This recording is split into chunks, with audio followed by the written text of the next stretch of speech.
First of all, getting to 40 years with an ensemble like this in a small town is really incredible. And we decided we really wanted to celebrate. So we asked several other nonprofit groups to join us, and the SAI Cantate is one of them, and the Village Choir is another. And so they agreed to help us celebrate, and we decided to have it in the biggest venue that we could, which is the Oaklawn Event Center. They have a beautiful stage.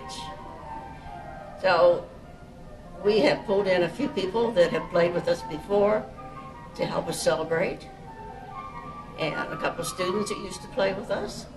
So we've got a full group. It's very representative of how we started as a group, because it starts with only 3 flutes, and that's what we started with.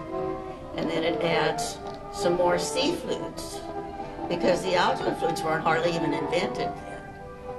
And then the bigger flutes started to come in. So they're added more in the piece as we go along. And then the bass flutes are added. And then the contrabass flutes are added. So it's quite an experience hearing all of that blend together and grow and grow. The Eternal Springs is kind of representative of Hot Springs itself with the Hot Springs.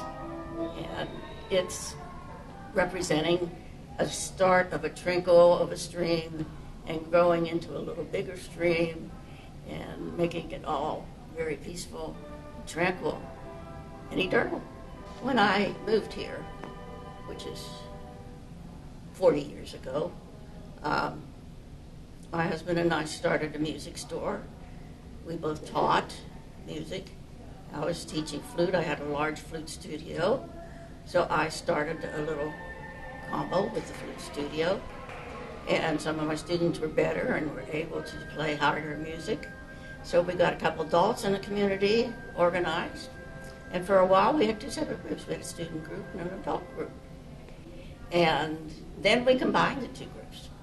And we started to play for nursing homes. And that was one of my goals, is to do nonprofit work in the community, since I'm a nurse also. So I've had 2 careers in my whole life, simultaneously. It's amazing. I never expected it to last this long. But I love playing the flute and flute choir so much. Each year I go to the National Flute Convention, and there are probably 400 or 500 people there. And we all play together in huge flute choirs. And it sounds like an organ, as you can hear now. And the more you have, the more tonal quality you get out of everything. So I just fell in love with the sound of the flute choir.